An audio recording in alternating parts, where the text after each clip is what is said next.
Hello my dear student, तो कैसे हैं आप लोग। आज इस क्लास में मैं आपको कैश फ्लो स्टेटमेंट के प्रैक्टिकल क्वेश्चन के बारे में बताऊंगा, क्वेश्चन नंबर 1 से लेके क्वेश्चन नंबर 4 तक।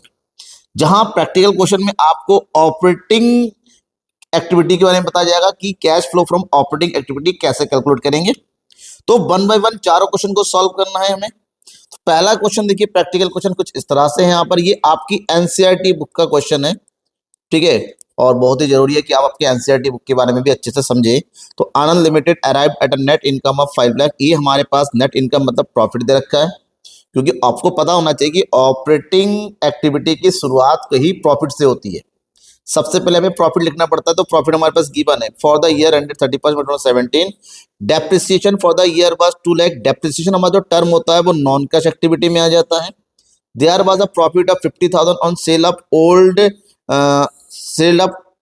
Old assets. ओल्ड एसेट्स को हमने बेचा, उसको बेचने जब प्रॉफिट आया, प्रॉफिट हमारा नॉन कैश एक्टिविटी में आता है, वहां पर माइनस कर दिया जाता है, ठीक है। Trade रिसीवल increase during the year 40,000। Trade रिसीवल हमारा करंट एसेट्स है, और करंट एसेट्स का इंक्रीज होना माइनस आइटम होता है, आउटफ्लो माना जाता है। और ट्रेड पेबल आल्सो इंक्रीज 60,000। ये भी हमारा करंट लायबिलिटी है, जो इंक्रीज होता है, तो increase of current liability plus होता है। तो आपको हर एक पॉइंट के बारे में पता होना चाहिए। Compute the cash flow from operating activity. हमें क्या करने के लिए कहा गया, हमें ऑपरेटिंग एक्टिविटी के कैश फ्लो के बारे में बताना है। ये आइटम दे रखा है, इसको हमें सॉल्व करना है। इसके लिए हमने पहले से फॉर्मेट तैयार कर लिया है। यहाँ पर सबसे पहला तो काम ये है कि आप लिखेंगे क्या कैलकुलेट करना है, cash flow from operating activity. सबसे पहला काम है, जो प्रॉफिट दे रखा है हमारे पास, प्रॉफिट गिवन है, कितना है, ये हो गया प्रॉफिट ड्यूरिंग द ईयर। कितना प्रॉफिट दे रखा है बेटा, 5 लाख, ठीक है। जैसे हमने प्रॉफिट की एंट्री कर दी, उसके बाद हमारा स्टेटमेंट क्या होना चाहिए, हमारा स्टेटमेंट होता है adjustments for non cash activity. Non cash activity का एडजस्टमेंट करना है, और नॉन कैश एक्टिविटी में एडजस्टमेंट जब करेंगे तो जो ऐड आइटम है, तो हमने क्या कहता, क्या क्या ऐड करना है, मैंने भी जस्ट एक्सप्लेन किया था क्वेश्चन में। एक तो है डेप्रिसिएशन को ऐड कर देना है 2 लाख, और profit on sale of assets को माइनस कर देना है। तो ऐड करेंगे डेप्रिसिएशन, कितना है डेप्रिसिएशन हमारा, 2 लाख, और हमें क्या करना है, लेस कर देना है किसको, profit on sale of assets. और ये प्रॉफिट कितना आया था, 50,000। तो ये हो गया टोटल हमारे पास कितना, 1,50,000। इसको इंक्लूड कर लेंगे तो हमारे पास कितना आ जाएगा, 5 लाख एंड 1,50,000, टोटल हो गया 6,50,000। ये जो अमाउंट आया, इसको बोलेंगे हम operating profit. Operating profit before working capital changes. ये वर्किंग कैपिटल चेंजेस है, ठीक है। इसमें से जो वर्किंग कैपिटल हमारे पास दो आइटम दे रखा है, क्या दे रखा है, ट्रेड रिसीवल इंक्रीज हो रहा है और ट्रेड पेबल इंक्रीज, दोनों इंक्रीज हो रहा है। तो करंट एसेट्स का इंक्रीज होना माइनस, और करंट लायबिलिटी का इंक्रीज होना प्लस। तो यहां पर करेंगे हम, सबसे पहले प्लस आइटम कर लेते हैं, इंक्रीज इन ट्रेड पेबल। कितना इंक्रीज हो रहा है, 60,000, और उसके साथ माइनस आइटम करेंगे इंक्रीज इन ट्रेड रिसीवल। और कितना ट्रेड रिसीवल इंक्रीज हुआ, 40,000। तो 60 में से 40 के कितना बचेगा, 20,000, ठीक है। तो इसको इंक्लूड कर लिया, तो हमारे पास कितना आ रहा है यहाँ पर, इसको इंक्लूड करते ही 6,50,000 तो माइनस प्लस 20, ये हो गया हमारे पास 6,70,000। तो ये जो 6,70,000 आया, इसको बोलेंगे हम क्या चीज, cash flow from operating activity, ठीक है। यही हमारा क्या है, आंसर है। अब टैक्स होता, टैक्स माइनस करने के बाद यहाँ लिखते फिर कुछ नहीं है, हमारा यहीं पर आंसर कंप्लीट हो गया, आप यहीं पर लिख देंगे। तो ये हो गया हमारा पहला प्रैक्टिकल क्वेश्चन। सेकंड क्वेश्चन क्या है यहाँ पर, from the information given below you are required to calculate cash paid for inventory. आपको ये बताना है कितना कैश पे किया है। इन्वेंट्री कितना बिगिनिंग में वो दे रखा है, क्रेडिट कितना परचेस किया वो गिवन है, इन्वेंट्री एंड में कितना दे रखा है वो दे रखा है, trade payable in the beginning 14,000 है और trade payable in the end हमारे पास कितना है। अभी इन्वेंट्री हमारे पास ओपनिंग और क्लोजिंग दे रखा है, हमसे पूछा कितना कैश पे किया। कैश पे तभी किया जाता है जब हम उधार में क्रेडिट में परचेस कर रहे हो, और क्रेडिट में परचेस करने के लिए ट्रेड पेबल दे रखा है, ओपनिंग और क्लोजिंग है। तो हमें क्या तैयार करना है कि कितना कैश पे किया। तो कितना कैश पे किया उसके लिए हमें तैयार करना पड़ेगा ट्रेड पेबल अकाउंट। क्या तैयार करना पड़ेगा? Trade payable account. ठीक है, ट्रेड पेबल अकाउंट कैसे तैयार करेंगे वो देंगे यहाँ पर। चलो तैयार कर लेते हैं ट्रेड पेबल अकाउंट। यहाँ पर क्वेश्चन नंबर 2 करेंगे। यहाँ पर आप हेडिंग डालो ट्रेड पेबल अकाउंट, क्योंकि हमसे पूछा गया कितना इन्वेंट्री के लिए पेमेंट हुआ है। ठीक है, सबसे पहले तो लिखेंगे ट्रेड पेबल का। ट्रेड पेबल हमारे पास लायबिलिटी है, लायबिलिटी है तो ओपनिंग बैलेंस ना लिखेंगे, बाय बैलेंस बीडी। और ओपनिंग बैलेंस देखो दे रखा है बिगिनिंग कितना है 14,000, क्लोजिंग दे रखा है 14,500। तो ओपनिंग है हमारे पास 14,000, जैसे ये लिख देंगे उसके ठीक नीचे यहाँ पर थोड़ा सा नीचे करके एक स्टेप छोड़ के यहाँ लिखेंगे बाय बैलेंस शीट क्लोजिंग, और क्लोजिंग बैलेंस हमारा दे रखा है 14,500, राइट। अब हमारे पास ट्रेड पेबल दे रखा है, साल भर में हमने उधार परचेज भी किया है। कितना परचेज किया उधार? 1,60,000। उसकी एंट्री कर देंगे कि उधार में कितना परचेज किया, बाय क्या चीज, परचेज अकाउंट। ठीक है, क्रेडिट परचेज हो गया ये 1,60,000। क्या कुछ और हुआ है? कुछ और जब नहीं हुआ है अब करो टोटल कि इतना हमारा पहले से ही था उधार खरीदा हुआ, साल भर में हमने इतना और उधार खरीदा, टोटल हमारे पास हो गया 1,74,000। तो जाहिर सी बात है इधर भी सेम होना चाहिए 1,74,000, लेकिन बराबर नहीं होता। 174 में से 14,500 को माइनस कर देंगे, तो यहाँ से 14,500 को माइनस कर दो, 0,05, 13 में से 4 गया 9, यहाँ बचा 6 में से 1 गया 5, ये होगा 1,15,000। तो यहाँ आएगा 1,59,500। इसका मतलब होता है ये हो गया 2 कैश। ये हमने कैश पे किया, बैलेंसिंग फिगर।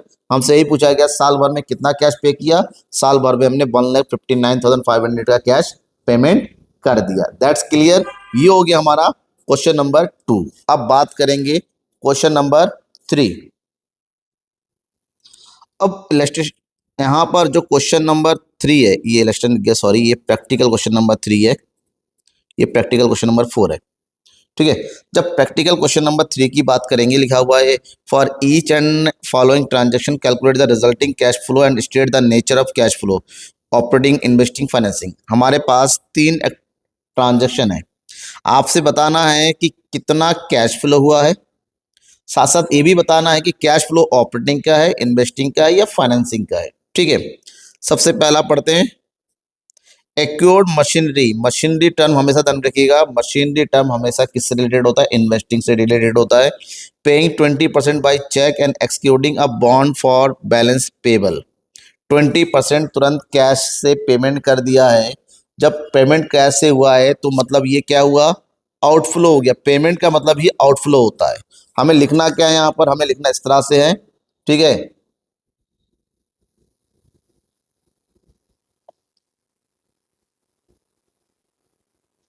हमें कुछ इस तरह से लिखना है यहाँ पर। दैट्स पहला पॉइंट कौन सी एक्टिविटी है,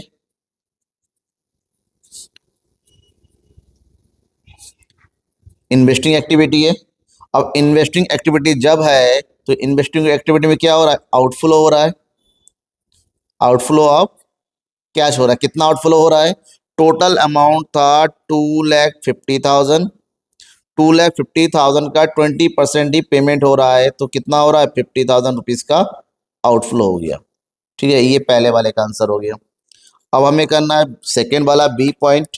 देखेंगे बी पॉइंट में क्या दे रखा है यहाँ पर, pay 2,50,000 to acquire shares in former tech and received a dividend. देखिए एक्योर मतलब परचेज किया है, तो परचेज ऑफ शेयर मतलब ये भी हमारा इन्वेस्टमेंट हो गया। क्या हो गया, इन्वेस्टमेंट एक्टिविटी। और उसके बदले में हमें 50,000 रुपीज का क्या डिविडेंड भी रिसीव हुआ है, तो डिविडेंड का रिसीव होना और 2,50,000 का परचेस करना, तो ये परचेस करना आउटफ्लो हो गया और ये इनफ्लो हो गया। ठीक है, तो सबसे पहले तो लिखो ये क्या है, इन्वेस्टिंग एक्टिविटी है। इन्वेस्टिंग एक्टिविटी, इन्वेस्टिंग एक्टिविटी में सबसे पहले क्या किया है, परचेज ऑफ शेयर्स। कितना परचेज ऑफ शेयर किया है, 2,50,000 जो आउटफ्लो है। और उसी में ऐड कर दो डिविडेंड रिसीव्ड। क्या ऐड कर देंगे, डिविडेंड रिसीव्ड।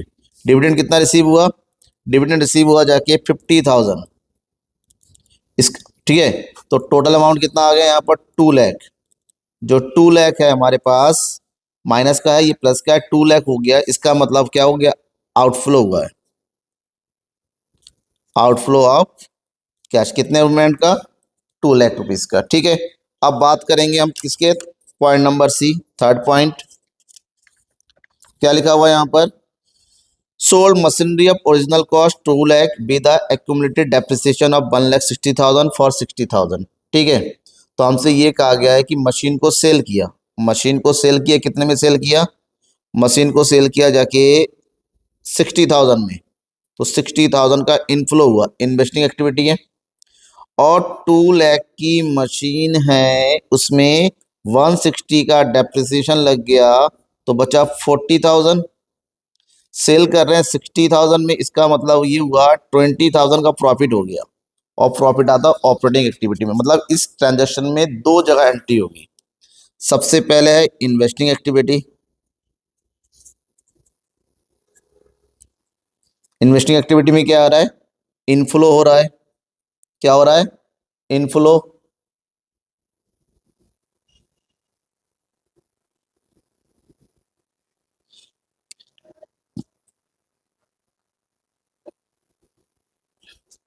कितने का इनफ्लो हो रहा है यहाँ पर, इनफ्लो